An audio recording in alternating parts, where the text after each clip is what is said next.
for life. Here in Puerto Rico, this couple I've witnessed for the last 10 years.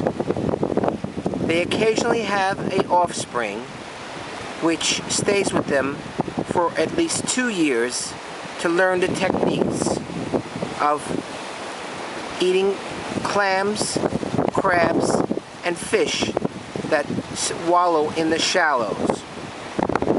As you can see, their bills are very long and narrow for grasping and chewing and getting to corners to get the snails.